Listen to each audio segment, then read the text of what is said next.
I am Bonnie. I am an alcoholic and an addict. I am from Medina, Ohio, and I have 10 months in sobriety. I actually have a really cool story. Um, so for those of you that don't know, Sarah was our ladybug. She was my ladybug.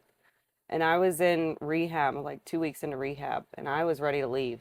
I was packing my shit. I was like, give me the phone. I'm making a phone call. I'm getting out of here. And I'm outside smoking a cigarette.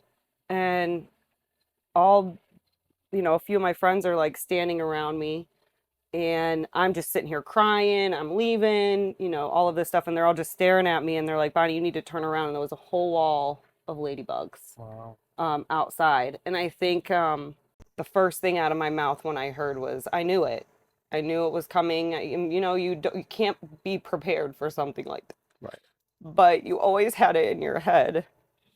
And it's one of those things now where it's like,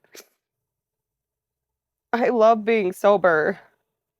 And I wish that I wish that she could have done this. Me I too. really do. I really wish that she could have done this. And, I thought about that often when I was in rehab, and I think about it often now that, like, I'm just like, God, why couldn't you have done this, Sarah? Why couldn't you have done this? Right. Think it all the time. Right. After she had passed away, it was just a complete downward spiral. It was an everyday hardcore, just everything revolved around getting high, which is so crazy looking back.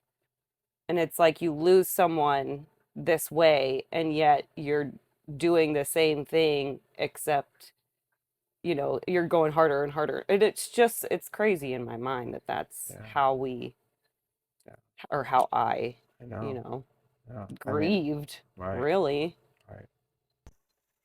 That's one of the things that made me stay in rehab. Um, but I feel like that was like part of me accepting everything and trying to, you know, accept what had happened, accept me, being an addict and accepting what had happened to her because at that point I hadn't, and it had been 4 years. Yeah. Yeah. Right. Is that right? Yeah. No, there's no right or wrong answer. It's whatever it is. Am I wrong? We're All putting that right. in. Um, Okay.